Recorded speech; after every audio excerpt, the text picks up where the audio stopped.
오늘 말씀을 보시겠습니다. 사도행전 4장 12절 말씀입니다. 사도행전 4장 12절 말씀입니다.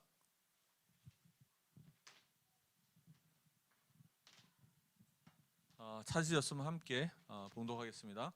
다른 이로서는 구원을 받을 수 없나니 천하 사람 중에 구원을 받을 만한 다른 이름을 우리에게 주신 일이 없음이라. 아멘. 오늘 말씀 5의 제목은 왜 예수에는 구원이 없습니까? 왜 예수에는 구원이 없습니까? 이 말씀 전하기 앞서서 먼저 오전에 했던 거 잠깐 하나님이 주셨던 강단 말씀을 잠깐 한번 복습해 보도록 하죠. 오전 강단 말씀 제목이 뭐였죠? 사랑의 마음으로 하라.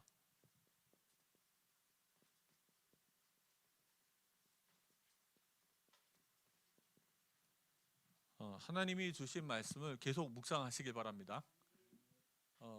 이제 저희가 유튜브도 조금씩 저희가 그 업그레이드를 제대로 하고 있거든요. 업데이트를. 그러니까 교회의 강단을 통해서 하나님 주시는 말씀을 잘 따라가시기 바랍니다.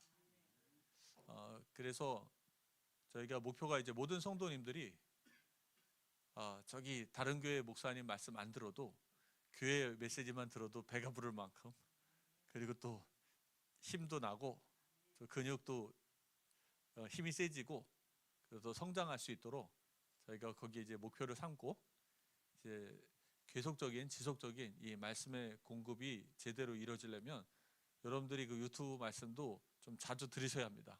그래서 클릭 수도 올려야지 또 자주 노출되고요. 그래서 하나님, 우리 모든 성도들이 좀 이제는 말씀을 한 번 듣는 게 아니고 또 두 번도 듣고 세 번도 듣고 또 새벽기도도 말씀도 듣고 계속 말씀들을 들으면서 그 풍성한 말씀의 응답들을 함께 누려가시기 바랍니다. 그래서 주신 말씀이 이제 사랑의 마음으로 하라인데, 이제 서론에서 말씀하셨죠. 서론에서 저에게 주셨던 말씀이 헌신과 기적입니다.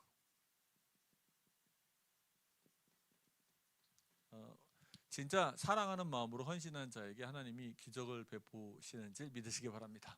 그냥 제 인생이 그랬던 것 같아요. 제 인생 자체가 그냥 저도 앞만 보고 달리는 스타일인데, 이렇게 가다 보면 주변에 뭐가 있는지 잘 몰라요. 앞만 보고 달리는 스타일인데, 그래서 그냥 이렇게 달려왔는데 하나님께서 많은 응답을 주셨습니다. 그래서 기적과 같은 응답도 많이 받았고요. 그래서 헌신한 자에겐 사르밧 과부 맞습니까? 예, 이 과부는 우리 사모님이 더 잘합니다. 저희 사모가 이 과부와 같은 응답을 하나님이 주실 줄 믿습니다. 그리고 기회는 항상 있는 게 아닙니다. 그러니까 이게 하나님이 이렇게 기회를 이렇게 계속 주시는 게 아니에요. 그러니까 그 때가 있거든요. 하나님이 주셨을 때 그때 충성 봉사하시길 바랍니다. 그리고 이를 위해서 주신 게 이제 선교 대회죠.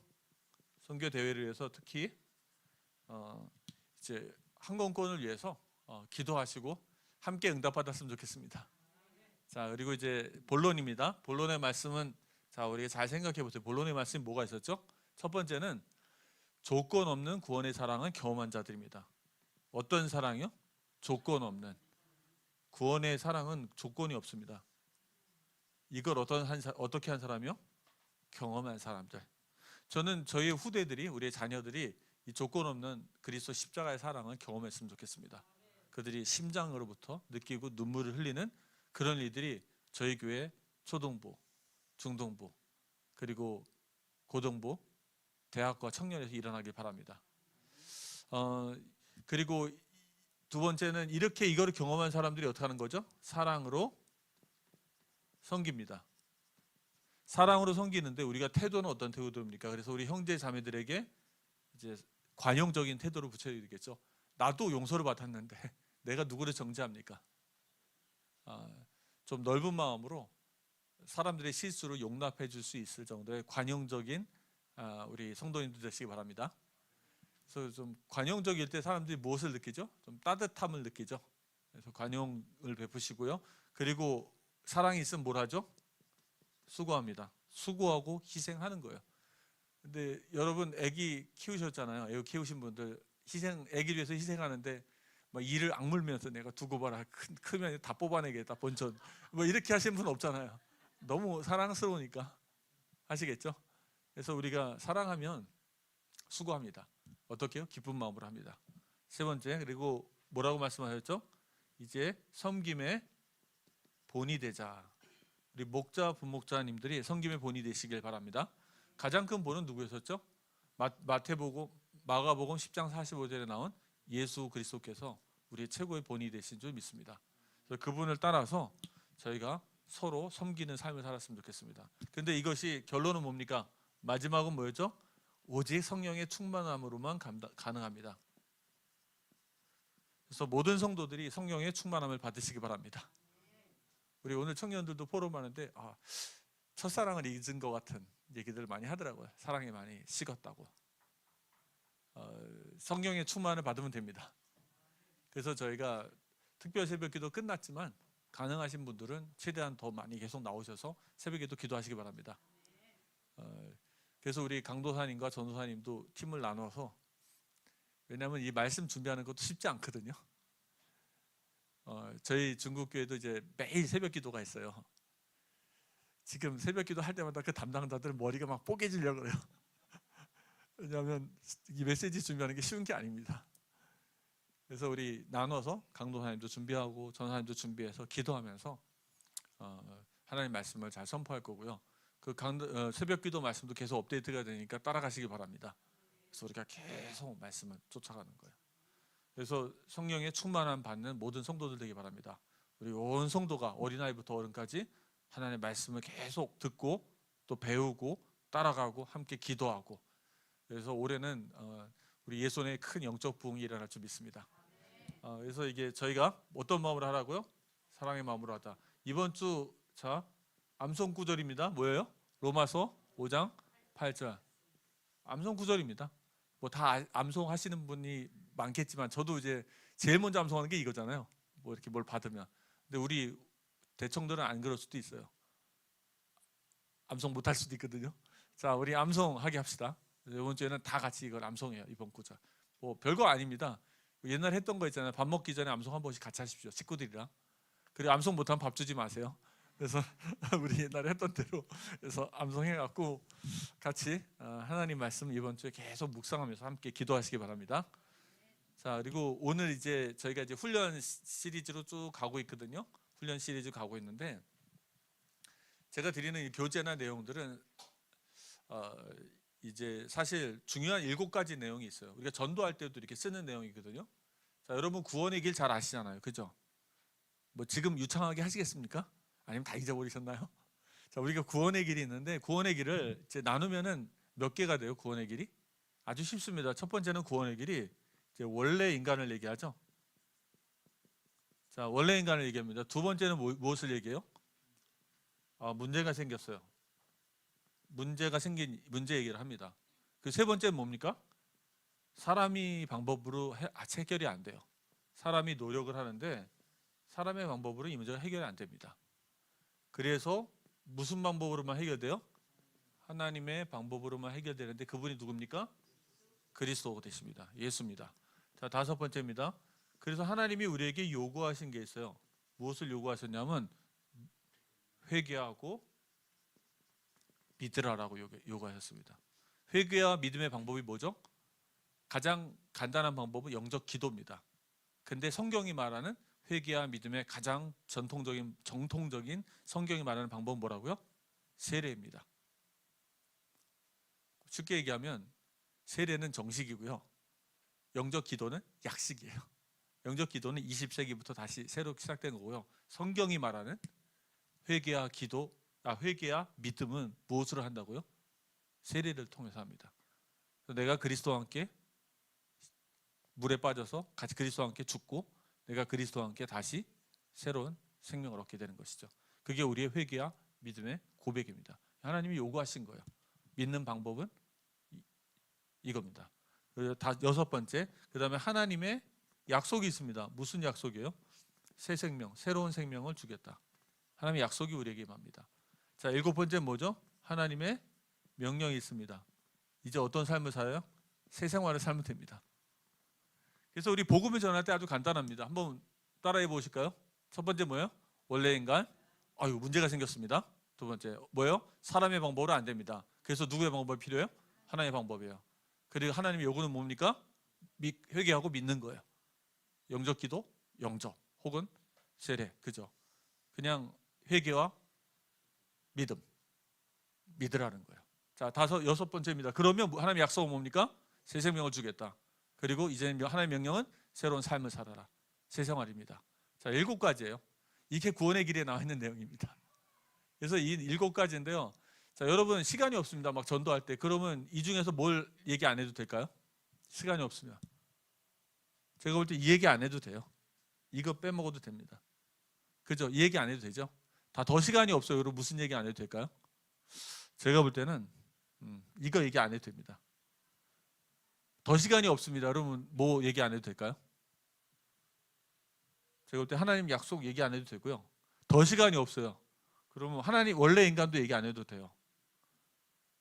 더 시간이 없어요. 그러면 회개 이것도 얘기 안 해도 돼요. 자, 이러고 보니까 더 시간이 없어요. 그러면 뭐 빼도 돼요? 문제도 빼도 돼요. 그럼 우리가 전하는 게 무엇인지 나왔죠? 우리가 복음을 전한다 그러면 누구 전해야 되겠습니까? 우리가 전해야 될 건 이게 키입니다. 이게 그리스도. 하나님이 우리에게 주신 영원한 해답. 이제 그리스도를 증거하는 게 이게 전도를 하는 거예요. 그리고 여기서 키가 되는 건 딱 2가지입니다. 전도할 때 가장 이제 쉽게 생각하세요. 너무 뭐 구원의 길 뭐 외우고 막 그리고 막 신경 쓰지 마시고요. 딱 7가지만 외우시고요. 그리고 가장 중요한 건 뭐겠어요? 여기에 키가 되는 양대 산맥은 문제와 해답입니다. 문제와 해답이요. 그러니까 누굴 만나도 그 사람의 문제를 분석을 할 줄 알아야 되겠죠. 그 사람의 문제가 무엇일까요? 그 사람이 많은 얘기를 할 수 있어요. 자기가 이혼의 위기에 있는 사람도 있을 수 있고요. 경제가 지금 무너진 사람도 있을 수 있고 건강에 문제가 있는 사람도 있을 수 있습니다. 그러면 그 사람들과 만났을 때 우리가 그게 문제로 보이나요? 자, 그 사람이 갖고 있는 결정적인 문제는 무슨 문제일까요? 당신이 건강으로 고통당하고 있고 참으로 힘든 삶을 살고 있는 것 저희도 안타깝습니다. 하나님이 당신에게 복주기 원하십니다. 당신은 하나님 만날 수 있습니다. 만나야 합니다. 그런데 당신이 갖고 온 문제는 뭐 때문에 시작된 거라고요? 당신이 하나님을 떠나서 시작된 문제였는데 왜 떠났냐? 무엇 때문에요? 죄 때문에. 죄 때문에 떠난 거예요. 그리고 그 죄를 해결하시는 누구요? 그리스도. 십자가만이 해답이라고 얘기해 줘야 합니다. 자, 어떤 문제가 있든지요. 모든 문제의 근본 원인은 뭡니까? 죄입니다. 해결의 방법은 그리스도의 뭐예요? 십자가. 이게 여지껏 내려왔던 교회의 정통 복음입니다. 그런데요, 저희가 이제 다락방에서 과거에 저희가 얘기할 때 저번에도 좀 말씀을 드렸죠.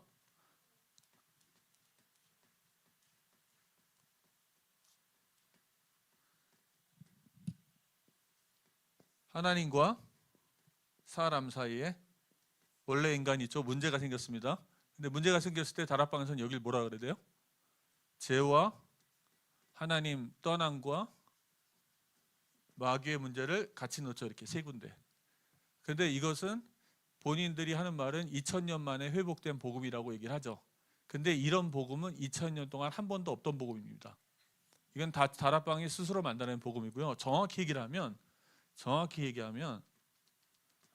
죄로 인해서 하나님을 떠났고 죄의 결과가 하나님을 떠난 것입니다. 세상 사람들이 모든 사람들이 죄를 범하였으며 하나님의 영광에 이르지 못하였더니 이거를 성경에 나온 말로 하면 사망입니다. 죽음이에요. 죄 때문에 하나님을 떠난 것이고요. 그래서 누구한테 붙잡힙니까? 마귀에 붙잡힌 거예요. 그러면 가장 근본 문제는 무엇입니까? 죄와 사망과 마귀가 근본 문제가 아니고요. 가장 근본 문제는 뭐라고요? 죄의 문제. 그러면 예수 그리스도께서 오신 이유도 뭐예요? 무엇을 해결하기 위해서? 죄의 문제를 해결하시니까 하나님을 만나고 사망에서 벗어납니다. 죄의 문제가 해결됐기 때문에 마귀의 거짓말과 권세에서 벗어납니다. 가장 키는 어디 있어요?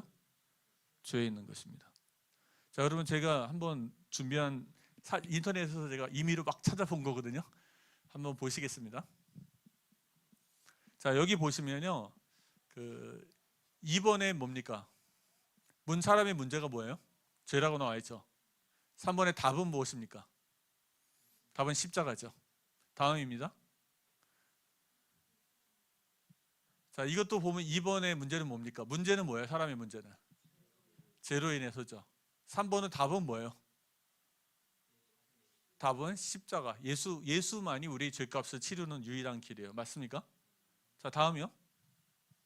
자, 이것도 그래요. 이게 지금 제가 인터넷에서 임의로 잡은 많은 교회들이 쓰는 전도지예요.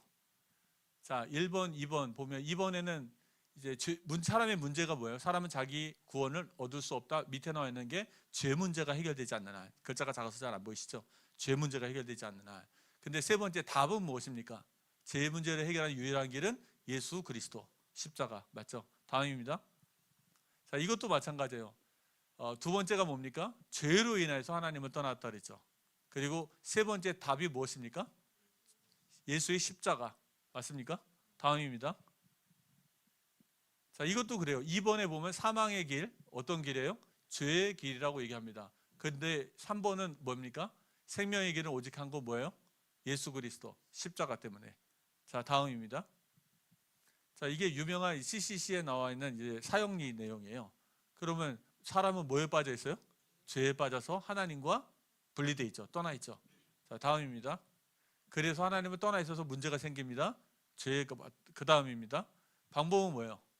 오직 그리스도의 십자가 밖에 방법이 없습니다. 다음이에요. 이거는 이제 제일 유명한 이제 레위기교회에서 쓰는 브릿지라는 거예요. 다락방 구원의 길은 여기서 이제 좀 이렇게 발전돼서 한 거거든요. 자, 사람과 하나님 사이에 뭐가 있어요? 죄가 있습니다. 다음이요. 그래서 죄인으로 심판받고 사망받습니다. 다음이요. 사람의 방법으로 돼야 안 돼요. 안 되죠. 다음. 오직 예수로서 십자가만이 가능한 겁니다. 죄를 없앨 수 있는. 다음이요. 근데 이거는 어디 거예요? 많이 익숙하시죠? 이게 이제 보면은 여기는 뭐라고 나와 있어요?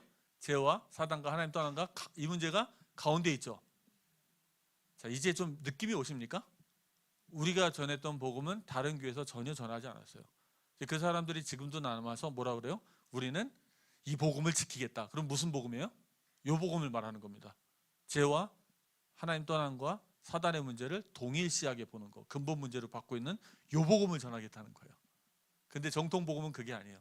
정통 복음은 가운데 뭐가 있어요? 죄 있습니다. 2000년 동안 여지껏 내려왔던 복음은 사람과 하나님 사이의 가장 근본 문제는 오직 뭐예요? 오직 죄입니다. 죄로 인해서 하나님을 떠나게 사망에 이른 거고, 죄 때문에 마귀한테 영향력에 놓이게 된 것입니다. 다음이에요. 그래서 요거는 뭐 교회들이 좀 이렇게 변형하려고 노력해서 어떤 교회가 변형해서 쓴 것 같은데, 이것도 다락방 출신인 것 같아요. 하나님 떠난 죄, 사단 가운데 들어갔죠. 그런데 사실은 정통은 그렇지 않아요. 다음입니다. 다음도 이제 그냥 제가 무작위로 막 뽑은 거예요. 무작위로 인터넷 속 나와 있는 교회들의 전도지를 막 무작위로 찾아봤는데 다 똑같지 않아요? 다 똑같습니다. 모든 교회들이 2000년 동안 교회가 전한 복음은 가운데는 뭐가 있어요? 오직 사랑과 하나님 사이의 문제는 뭐예요? 죄입니다. 그러니까 다락방에서 뭐가 희석이 돼요? 죄라는 게 희석이 되는 거예요. 그래서 한마디로 말하면 다락방은 순전한 원색적인 복음이 아니고요, 희석된 복음입니다. 그게 섞은 복음이었어요. 그래서 사실은 그러다 보니까 죄보다는 더 무엇을 더 강조해요? 사단을 더 강조하게 되고, 죄보다는 무엇을 강조하니까? 하나님 떠난 문제를 강조하고, 죄를 강조해요. 근데 누구의 죄입니까? 내 죄가 아니고 아담의 죄. 그럼 나는 뭐예요? 희생자. 나는 희생자야. 아담의 죄로 인해서 하나님을 떠나 마귀에 붙잡혀서 우리 집이 쫄딱 망했습니다. 나는 누구예요? 희생자. 내가 회개할 이유는 전혀 없습니다. 근데 예수님이 날 찾아오셨어요. 기쁩니다. 영접하면 끝. 난 하나님의 자녀. 내가 술집을 하든 내가 도둑질을 하든 아무 상관이 없습니다. 나는 희생자였고 하나님 날 사랑하는 날 찾아와서 날 구원해주고 난 하나님 자녀입니다. 마귀 결박하면 됩니다. 이렇게 살짝살짝 빗나간 거예요. 자, 우리가 그래서 다시 한번 복음을, 그렇다고 많이 틀렸느냐 그러지 않아요. 저는 이제 정선장 목사님하고 이렇게 교제를 해보니까 신학 사상이 굉장히 올바르세요. 여러분 축복받은지 아시기 바랍니다. 저희 교회들도 마찬가지예요. 알고 봤더니 제가 다락방을 안 한 거였더라고요. 왜냐하면 저는 죄를 굉장히 강조를 많이 했어요. 죄 때문에 하나님 떠나서 사단에게 잡혔다 할 때 죄를 아담의 죄뿐만이 아니고 나의 죄로 얘기를 했단 말이에요. 당신의 죄 때문에. 그랬더니 저희 교회들은 충분히 이해가 되니까 아무 흔들리는 게 없어요. 중국에 있는 제자들은. 근데 다른 데 다락방 하다 온 친구들은 우리 교회 와서 하는 말이, 아니 옛날에는 다 남 탓이고 옛날에는 다 마귀 탓인데 왜 지금 와서 내 잘못이라고 그러냐고, 이렇게 얘기를 하는 거예요. 근데 그 친구가 전도도 엄청 많이 하고요, 이렇게 열매도 많이 맺고 그러는데 삶이 안 되니까 교회도 본인이 세우고 교회도 본인이 무너뜨립니다. 인격이 안 되는 거예요. 인격이 기본이 안 되는 거예요. 자기를 바꾸긴 싫습니다. 근데 제가 경험해 보니까요, 진정한 응답은 하나님은 우리를 바꾸기 원하십니다.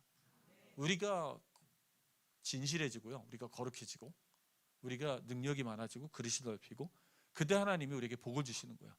그리스도인의 성공은 우리가 노력해서 얻는 게 아니고 하나님 주시는 건데, 어떻게 주시느냐? 하나님 우리를 그릇을 만드신 다음에 주십니다. 그래서 예송교회가 35년에 응답으로 하나님이 그릇을 계속 만들어 가고 계신 줄 믿으시기 바랍니다. 이제 거기에 하나님이 부으시는 거예요, 그릇이 준비되어지면. 그래서 저희가 이제 이 복음을 좀 다시 한번 정립해 가는 과정에 있어서 저희가 1과 2가 3과를 얘기했잖아요. 그럼 1과는 원래 인간을 얘기하는 거고요, 하나님이 우리를 왜 창조하셨는가. 두 번째 2과는 뭐예요? 죄가 우리 인생을 어떻게 파괴했는가. 이거는 문제가 뭐라는 걸 얘기한 거예요. 그럼 세 번째 뭡니까? 하나님의 답. 하나님의 답은 뭡니까? 그리스도, 예수 그리스도밖에 없다는 거예요. 즉 그 얘기를 오늘 같이 나눠드리는 겁니다. 자, 함께 보시겠습니다. 그래서 사람의 근본 문제는 뭐예요? 죄입니다. 죄의 문제가 해결되지 않으면 하나님과의 관계를 회복할 수 없으며, 사람의 본질, 사람의 본질이라기보다는 사람의 본분, 사람의 어떤, 이게 제가 중국어로 쓴 교재거든요. 번역하니까 본질로 나온 거예요. 사람의 어떤 정체성과 사람의 사명을 이제 회복할 수 있는 거예요. 정체성과 사명들을. 자, 그래서 이제 세 가지에서 예수의 이름은 우리 세 가지를 해결해 주는데요. 사실은 가장 근본적인 건 첫 번째는 뭡니까? 죄의 권세에서 우리를 벗어나게 합니다. 그래서 죄 문제가 해결되기 때문에 우리는 또 어떤 문제에서 벗어나요? 사망의 문제에서 벗어납니다. 그래서 마지막으로 우리는 또 마귀의 권세에서 벗어납니다. 이해되시죠? 가장 근본적인 건 뭐예요? 첫 번째 문제입니다. 죄의 문제예요. 이거를 굉장히 좀 진짜 오늘 살짝 저희가 좀 자세히 말씀을 드릴게요. 자, 첫 번째입니다. 의로우신 하나님이죠. 하나님은 어떤 분이에요? 의로우신 하나님이십니다. 근데 의롭다기보다는 거기다 앞에다 한 글자를 더 넣어주세요. 공의로우신 하나님입니다. 그래서 시편 9편 8절에 혹시 성경 9절 나와 있나요? 안 나오고 계세요? 그러면 빨리빨리 좀 앞에 띄워주세요. 성경 9절. 시편 9편 8절 함께 읽겠습니다. 그는 공의로 세계를 심판하시며 정직으로 만민에게 판결을 내리시는도다. 사랑하는 성도님들, 공의라 그러면 무엇인 것 같습니까? 공의. 공의하면은 여러분 법정에 딱 들어가시면요, 공의라고 딱 있어요. 공의, 공정. 그죠? 하나님은 굉장히 칼같이 공의로우신 분입니다. 그것은 법정에 관한 부분이에요. 판결에 관한 부분. 어느 누구도 억울하게 하지 않으십니다. 공의로우시고 공평하십니다. 맞습니까? 이거를 잘 기억해 주셔야 돼요. 그런데 그게 겁나요, 안 겁나요? 여러분이 만약에 죄를 보면 어떻게 돼요? 반드시 심판을 받고 대가를 치러야 합니다. 이게 하나님의 거룩함이에요. 죄를 지으면 어떻게 돼요? 반드시 심판을 받아야 돼요. 반드시 대가를 치러야 합니다. 조그만 죄도, 큰 죄도, 작은 죄도, 큰 죄 있어요? 작은 죄가 있어 없어요? 있습니다. 큰 죄도 있고 작은 죄도 있는데요, 하나님 앞에서는 큰 죄든 작은 죄든 똑같이 심판받고 정죄받습니다. 왜냐하면 하나님은 요만큼의 죄도 없으신 분이시기 때문에. 굉장히 거룩하시고 공의로운 하나님이다. 이 정도는 돼야지 이 땅을 심판하실 분 되시죠. 제가 여러분을 심판한다 그러면 네가 무슨 자격이야 이러겠죠. 하나님은 그렇지 않아요. 그분은 충분히 자격이 있으십니다. 거룩하신 분. 자, 두 번째입니다. 근데 그분이 심판을 하시는데 또 뭐가 있어요? 사랑이 많으신 분이에요. 사랑이 하나입니다. 요한복음 3장 16절 다들 잘 아시죠? 그래서 하나님은 자신의 독생자를 희생하기로 결정하셨습니다. 자신의 독생자를 죽기 위해서요. 그래서 이 부분을 좀 다시 한번 나누고자 하는데요.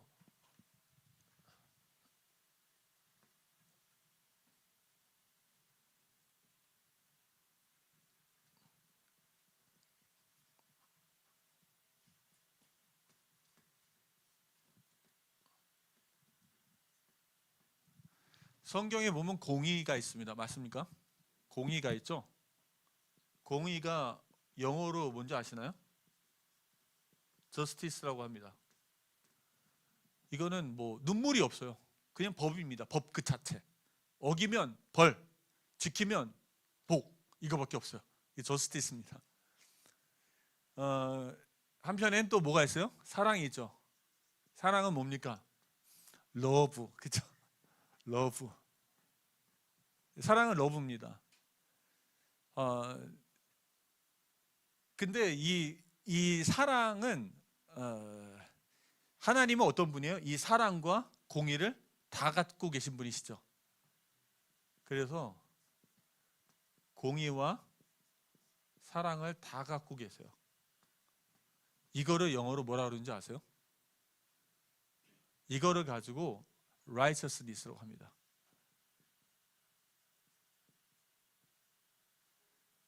스페링을 봐야 되겠습니다.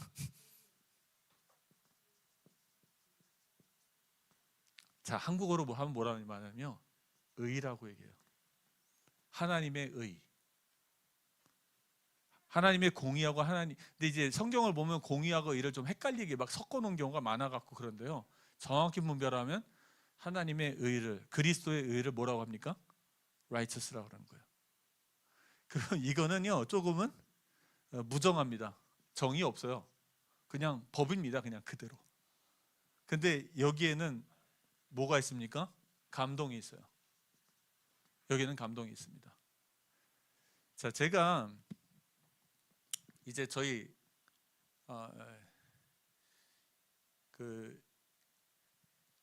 저희 아이 학교에서 그 법으로 정해놓은 것은 점수가 한 80점 이상 되면 졸업을 시킨다. 이 학점을 딸 수 있다 이렇게 돼 있는 거예요. 그럼 졸업할 수 있고요.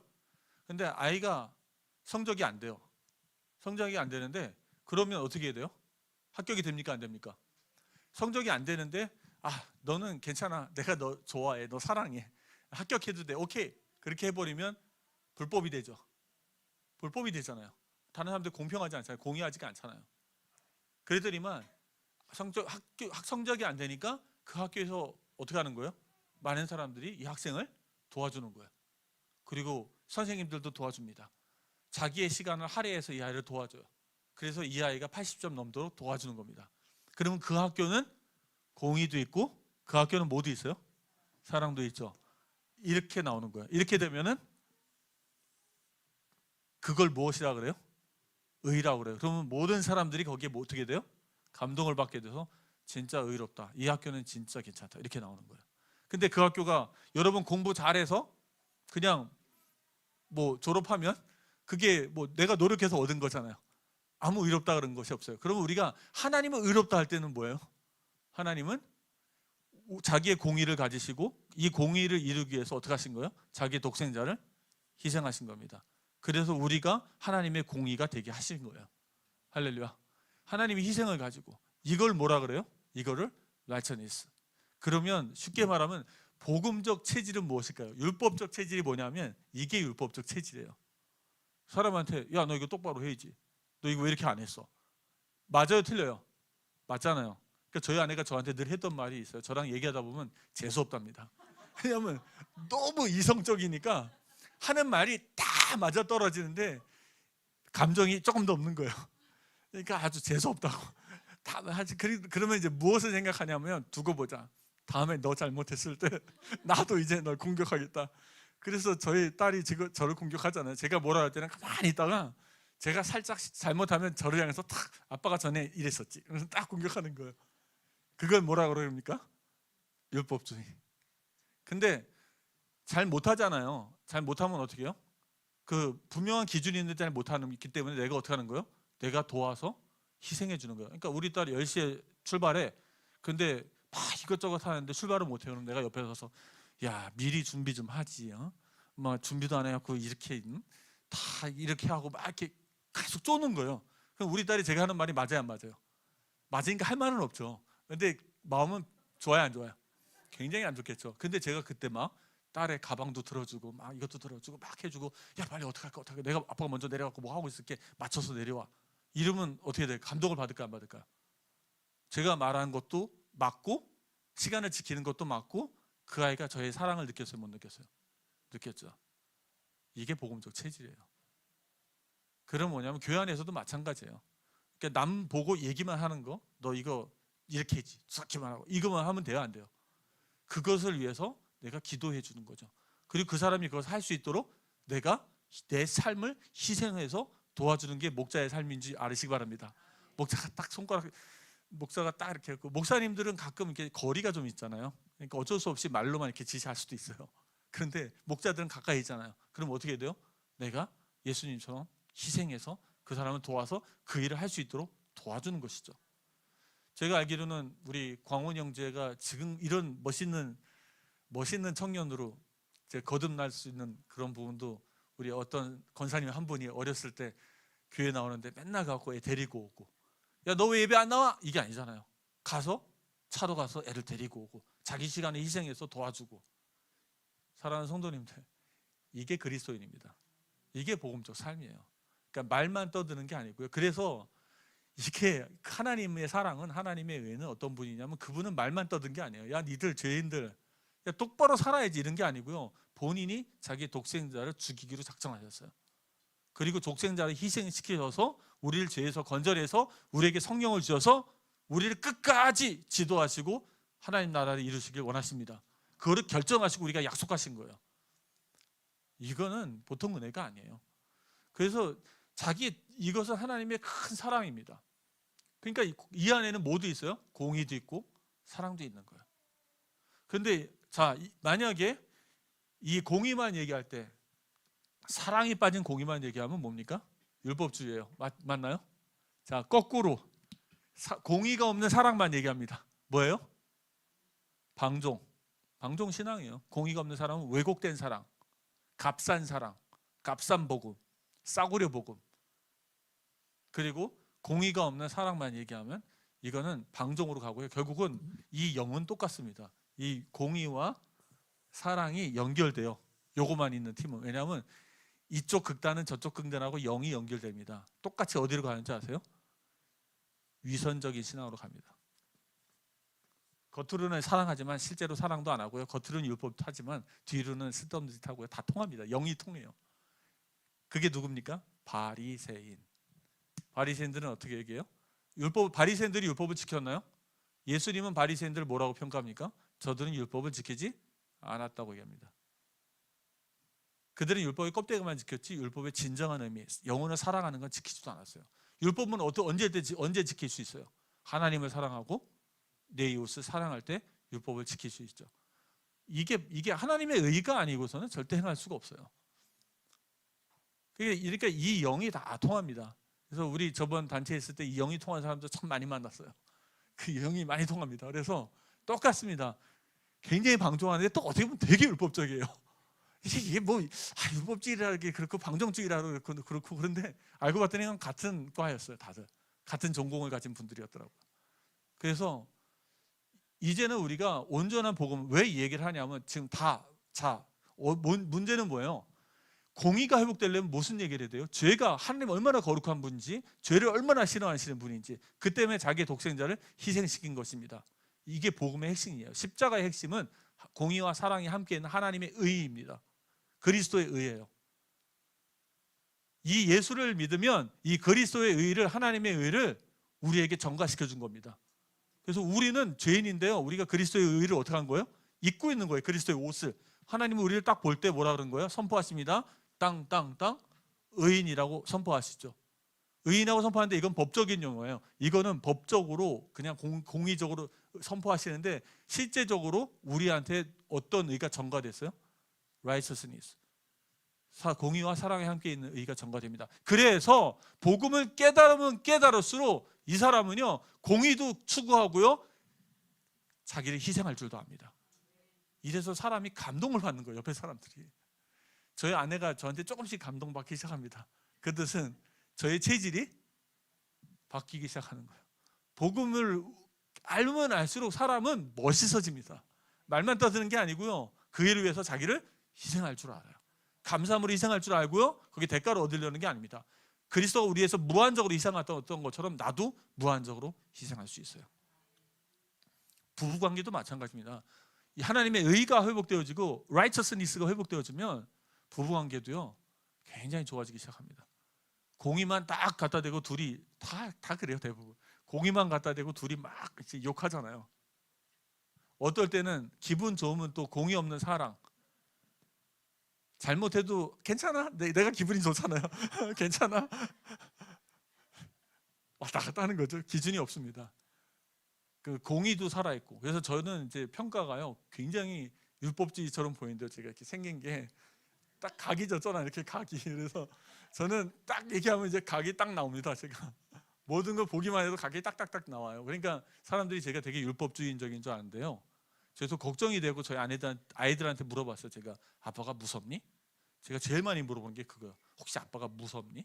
너희 안에 있는 얘기 못할 정도로 무섭니? 그러면 아이들이 한 명도 저한테 한 번도 무섭다 한 적이 없어요. 그래서 제가 위로를 좀 받았습니다. 뭐냐면 아빠의 사랑을 느낀다는 거죠. 굉장히 제가 엄격하거든요. 근데 또 사랑이 굉장히 많아요. 아이가 그것을 할 수 있도록 노력하고 도와주고 최선을 다해요. 그래서 점점 저도 모르게 예수님은 닮아가고 있습니다. 그 뜻은 완전 무결하다는 뜻이 아닙니다. 공의와 사랑이 똑같이 겸비해서 이런 사람은 복음적 체질이고요, 사람에게 감동을 줄 줄 알아요. 사람이 감동받습니다. 옆에 있으면. 그래서 사랑하는 성도님들, 이 복음을 깊이 알면 알수록 그렇게 되는 거예요. 그래서 첫 번째, 제가 왜 예수님이 죄를 사여 주신다, 이거를 정확히 아셔야 돼요. 하나님은 절대 공의 하나님이시고요, 하나님 어떤 분이에요? 사랑이 많으신 분입니다. 그래서 결정하신 게 뭐예요? 공의를 무너뜨릴 수 없기 때문에 자기의 독생자를 희생하기로 결정하신 겁니다. 높은 곳에 앉아서 야, 니들 똑바로 해야지, 올라와야지, 이 길을 가야지, 그렇게 더러운 길을 가면 어떡해? 라고 말만 떠드신 분이 아니시고요, 자기의 독생자를 직접 내려보내서 우리의 죄를 위해 죽게 하신 것입니다. 우리 그분의 자신의 독생자의 희생을 통해서, 하나님 자신의 희생을 통해서 우리를 성결하고 거룩한 길로 이끄신 거예요. 이거를 이해를 하셔야 합니다. 그래서 예수님이죠. 예수님은 하나님의 독생자시오, 세상에 오셔서 완전한 하나님이자 완전한 사람으로 오셨는데 그분은 죄가 없었습니다. 그래서 초신자들한테도 여러분이 어떤 사람이냐에 따라서 이것을 정확하게 얘기해 줄 수 있는 거예요. 이 공의를 얘기하지 않고 하나님 사랑만 얘기하면 안 됩니다. 아담이 죄를 졌고 그래서 하나님 떠나서 사단에게 붙잡혀서 네가 고생당하고 있는데 하나님이 널 찾아오셔갖고 너를 사랑해 주셔갖고 하나님 만날 수 있는 길을 열어주셨다. 네 죄 다 사함받았다. 그러면 어떤 죄에 대한 대가를 지불했다는 부분이 없는 거예요. 너의 죄에 대한 대가의 지불이 없어요. 그냥 죄 사해졌대요. 그냥. 죄는 그냥 사해준 것이 아닙니다. 죄는 대가가 지불된 것임을 기억하시기 바랍니다. 그래서 속량, 대속, 속죄 다 뭐가 들어가요? 속하다는 건 뭐예요? 대가가 지불됐다는 겁니다. 진짜 기억하셔야 돼요. 이거를 뼈저리게 기억하면 기억할수록 하나님의 사랑이 우리 안에 깊이 새겨집니다. 제가 우리 딸한테 휴대폰을 좋은 거 사줬어요. 하도 난리를 쳐갖고 사줬는데 사줄 때 제가, 우리 딸한테는 공짜잖아요, 그죠? 근데 저한테는 공짜입니까? 저한테는 진짜 막 큰 돈을 이제 해갖고 아이한테 사준 거죠. 근데 애가 공짜니까 막 던지고 막 떨어져도 뭐 깨지고. 아이가 그 가치를 알아요, 몰라요? 우리가 아이들을 그렇게 만들어야 돼요, 말아야 돼요? 그렇게 하면 안 되는 거예요. 기독교인도 그렇게 되면 안 돼요. 내가 받은 구원이 얼마나 값진 것인지 초신자부터 정확히 가르쳐야 됩니다. 그것은 우리의 심장이 어떤 애에 따라서 전달하는 게 다른 거예요. 우리의 심장이 복음에 대한 그 열정과 은혜가 있고 그 심장과 가슴과 마인드를 가지고 아이들한테 전하는 거예요. 초신자에게 전달합니다. 너가 그렇게 죄인이었는데 하나님 널 사랑하셔서 그리스도를 널 위해 대신 대속하게 하셨다. 생각해봐라. 네 마누라가 널 위해 대신 죽었다 하면, 생각해, 네 남편이 널 위해 대신 죽었다 한다면 너가 이렇게 살 수 있겠냐고, 돌이켜야 되지 않겠냐고, 새로운 삶으로 가야 되지 않겠냐고. 그래서 이제 그것이 뭡니까? 네 번째입니다. 십자가를 지신 것이죠. 죄의 사함 때문에 죄에 대한 대가를, 저주를 지신 것입니다. 죄의 대가를 집값을 지불하신 거 5번째입니다. 그리고 뭘 하셨어요? 부활과 승천입니다. 이것도 잘 하셔야 돼요. 이제 많은 사람들이 얘기를 안 하는 건데요. 그 성경 구절 히브리서 9장 11절에서 12절을 보시면요. 히브리서 9장 11절 12절 보면 예수께서 부활하신 후에 하신 일이 있어요. 승천하셔서 하신 일이 있어요. 뭘 하셨냐면 하늘에 있는 보좌 성소로에 들어가셔서 자기의 피를 가지고 꼭 대제사장이 제단 앞에서 자기 피를 떠갖고 성소에 들어가서 뿌렸듯이 하늘 성소에 들어가서 하늘에서 단 한 번에 자기의 피로 속죄제를 완성하십니다. 완전히 일치되는 거죠. 구약의 예언이 그대로 성취된 것입니다. 땅에서 이루어진 게 아니고요. 부활하고 승천하셔야 될 이유가 있으셨어요. 올라가셔서 하늘에서 이것을 성취하신 것입니다. 그리고 나서 6번째입니다. 이 속죄를 선포하시며 속죄의 범위가 있죠. 단 한 번으로 영원히 합니다. 옛날에는 매년 해야 되고 매번 해야 됐죠. 생각날 때마다. 지금은 한 번에 영원해. 무슨 얘기입니까? 속죄의 범위는 뭐예요? 과거와 현재와 미래의 모든 죄가 사함받았습니다. 이게 놀라운 사실이에요. 이게 놀라운 사실입니다. 그런데 이제 나중에 좀 더 얘기할 건데 이게 다음에 한번 더 얘기합니다.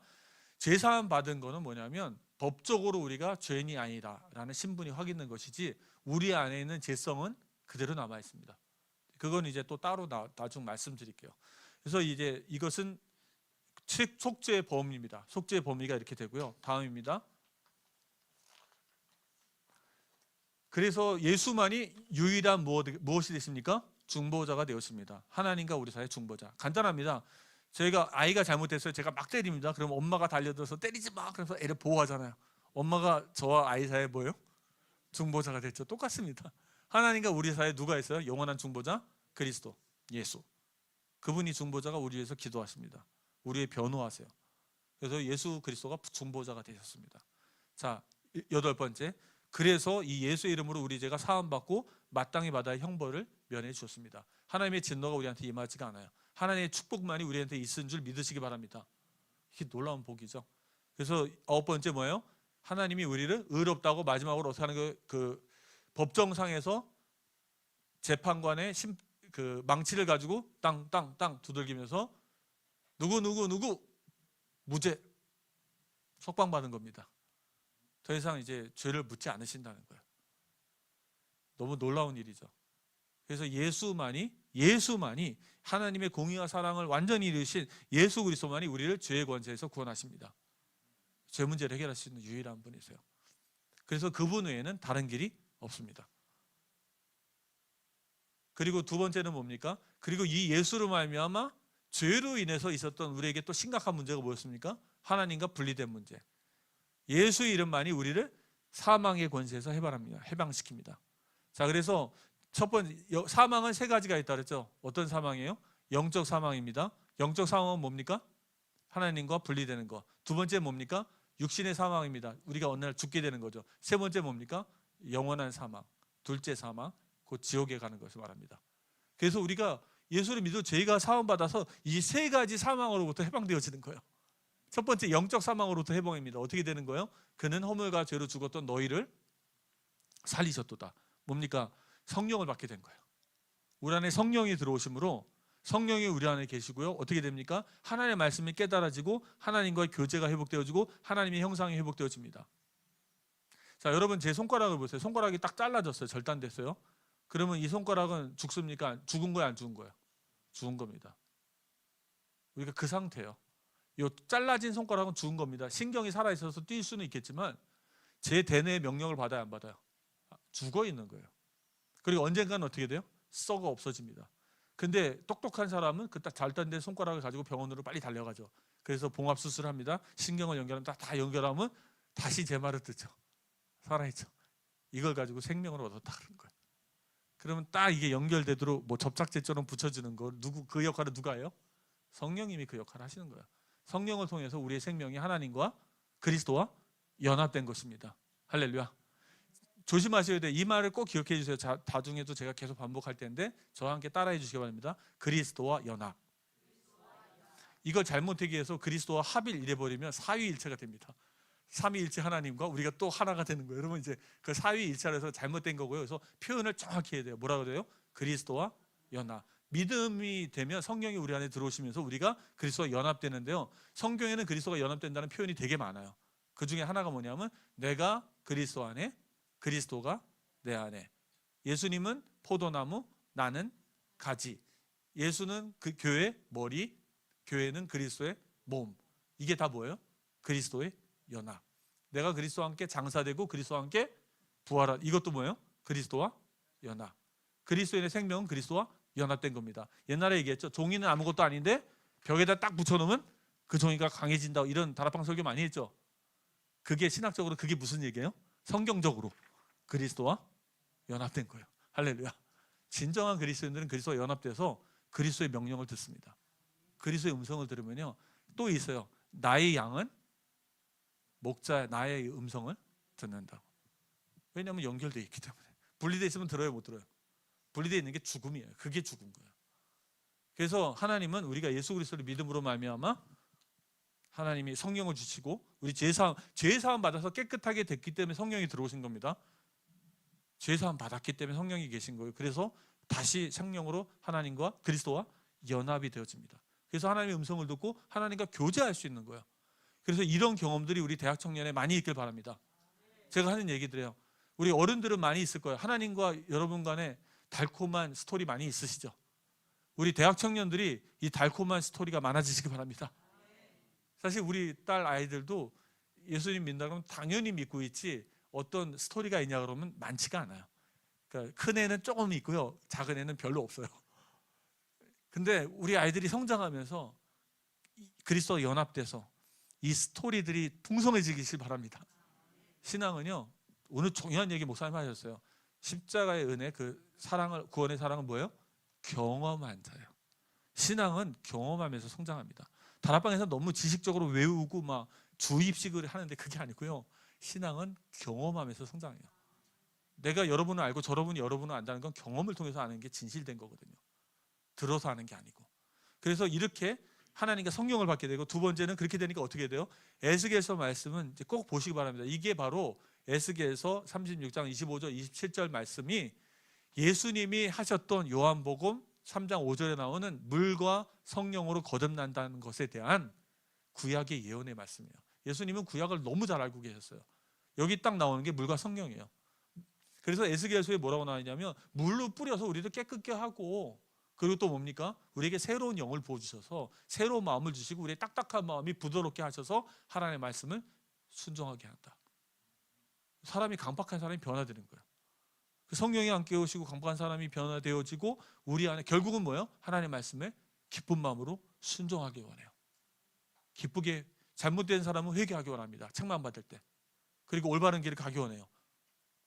자, 세 번째입니다. 두 번째입니다. 그리고 나서 육체의 죽음에서도 벗어나죠. 성령이 함께 계시니까 언젠가는 어떻게 돼요? 부활하고 영생을 얻습니다. 사랑하는 성도님들, 우리가 부활하고 영생 얻는지 믿으시기 바랍니다. 그래서 이거는 기독교인의 장르가 다르잖아요. 왜냐하면 우리는 부활과 영생의 소망이 있기 때문에. 세 번째입니다. 영원한 사망에서 벗어나 하나님 나라를 어떻게 돼요? 상속으로 받는 거예요. 우리는 상속자입니다. 유업을 받을 자들이에요.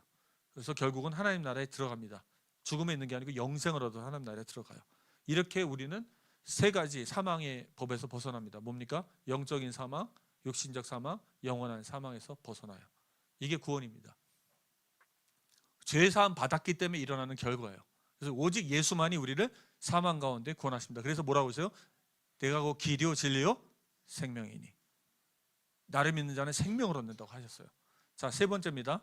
그리고 또 세 번째 문제가 어떤 문제였어요? 이거는 부차적인 문제, 근본 문제는 아니에요. 근본 문제는 죄로 인해서 나온 사단과 마귀의 문제입니다. 그리고 예수로 말미암아 마귀의 권세에서 벗어납니다. 오직 예수만이 마귀의 권세를 이길 수 있어요. 그런데 중요한 것은 마귀의 권세가 어디 있다고요? 마귀의 권세는, 자 여러분, 마귀의 권세는 혓바닥에 있습니다. 마귀의 권세는 혓바닥에 있지 절대 주술적으로, 미신적으로, 초자연적인 능력을 생각하고 마귀를 생각하지 마십시오. 마귀를 생각하실 때 꼭 생각하다 이게 뭐냐면요, 거짓의 영입니다. 혓바닥이에요. 그래서 제가 전에도 말씀드렸다시피 기억나세요? 한번 그 계시록 16장 13절에 보면 거기 그 짐승의 입이 나오고요. 거짓 선지자들의 입이 나오고요.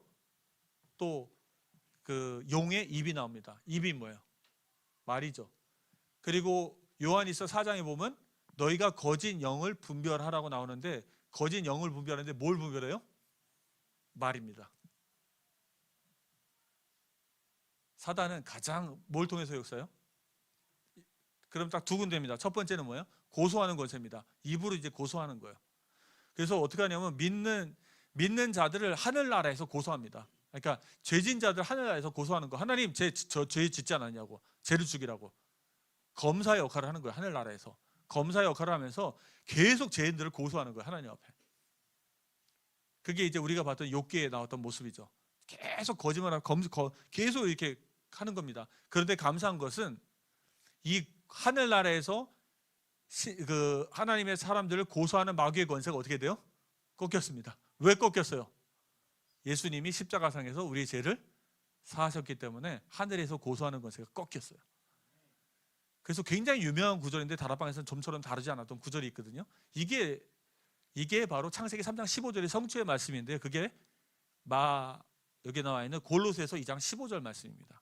골로새서 2장 15절 말씀이 굉장히 그 창세기 3장 15절의 성취의 말씀이에요. 이게 굉장히 기존 교회나 우리 정통 신앙에서는 굉장히 중요시하는 이거 성경 구절이거든요. 골로새서 2장 15절에 뭐라고 나와 있습니까? 통치자들과 권세들을 무력화하여. 통치자들과 권세자들은 누굴 말하냐면 마귀를 얘기합니다. 마귀의 권세를 얘기하고요. 드러내어 구경거리로 삼으시고 십자가로 승리하셨느냐. 무슨 얘기냐면 우리가 영화를 보면요, 그 로마 그 장군이 그 적군을 물리치고 적군들 포로를 잡아오죠. 막 손에 쇠고랑 차고 끌어와서 그리고 막 로마 대로를 지나갑니다. 옆에서 막 환성을 지릅니다. 그때 이 끌려들은 포로들은 적군의 왕과 적군의 그런 장군들이 어떻게 돼요? 벌거벗고 쫓겨 이렇게 걸어오죠. 그러면 모든 사람들의 조롱거리가 됩니다. 마귀를 그렇게 하셨다는 거예요. 십자가상에서 마귀의 권세를 하나님이 그리스도가 꺾으신 겁니다. 어떻게 꺾었어요? 우리의 죄사함을 통해서 더 이상 마귀가 하늘에서 하나님을 고소하는 권세를 잃어버린 겁니다. 그래서 계시록에 보면 뭐라고 나와 있어? 쫓겨났다 그래요. 하늘에서 쫓겨납니다. 더 이상 하늘에 자기 자리가 없어요. 하나님께 고소할 수가 없어요. 거짓말하면서 고소하던 게 쫓겨났습니다.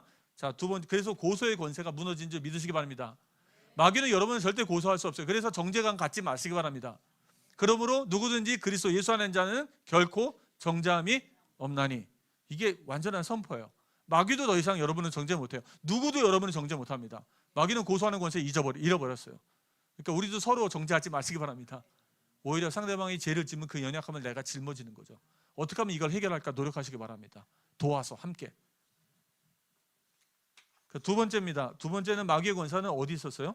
거짓의 권세. 똑같이 혓바닥입니다. 뭐냐면 거짓말로 미혹해서 사람들이 뭘 하게 해요?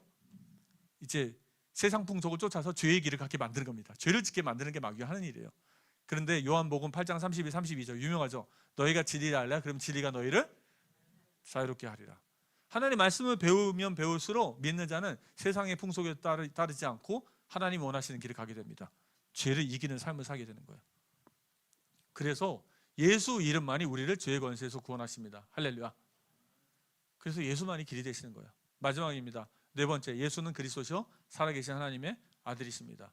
자, 정확히 다락방에 있던 것을 이제 빨리빨리 우리 전환하자고요. 교정하자고요. 첫 번째, 대제사장입니다. 참 제사장인데 성경에 보면 뭐라고 나와 있어요? 대제사장이에요. 예수님이 대제사장으로 사람의 죄를 속량하셨습니다. 한 번에. 저는 그리스도시요. 할렐루야. 삼중직 중에 대제사장입니다. 두 번째, 예수님 뭐예요? 참 선지자로서 무엇을 하십니까? 사람의 죄를 책망하십니다. 십자의 구속을 믿도록 인도하십니다. 선지자가 하는 일은 회개와 믿음을 촉구합니다. 맞죠? 주로 이걸 무엇을 통해서 하시냐면 성령을 통해서 하시는 거예요. 성령을 통해서 사람들에게 회개와 믿음을 요구하시는 거예요. 이게 예수님이 선지자로서 하시는 일이에요. 자, 세 번째입니다. 예수님이 참 왕으로서 어떻게 해요? 마귀의 권세를 이기시고 믿는 자와 함께 이 마귀의 고소하고 거짓말하는 권세와 싸워서 하나님 나라에 우리는 확장해 가는 것입니다. 하나님 나라를 세워가는 것이죠. 예수님은 참 왕으로서 우리를 통치하시며 이 거짓과 고소를 이기시면서 하나님 나라를 확장하고 계십니다. 이 예수는 그리스도시요 참 하나님의 아들이십니다. 그러므로 예수님 뭐라고 말씀하셨어요? 내가 곧 진리요 생명이니 나로 말미암지 않고는 아버지께로 올 자가 없느니라. 다른 이로서는 구원을 받을 수 없나니 선한 사람 중에 구원을 받을 만한 다른 이름은 우리에게 주신 일이 없음이로다. 오직 예수만이 그리스도 되시요 참 하나님의 독생자 아들이심을 믿으시기 바랍니다. 그래서 이렇게 우리가 확신을 가지고 내가 확신하는 만큼 증거하며 우리가 돕는 그런 초신자들도 믿음이 성장하게 될 줄 믿습니다.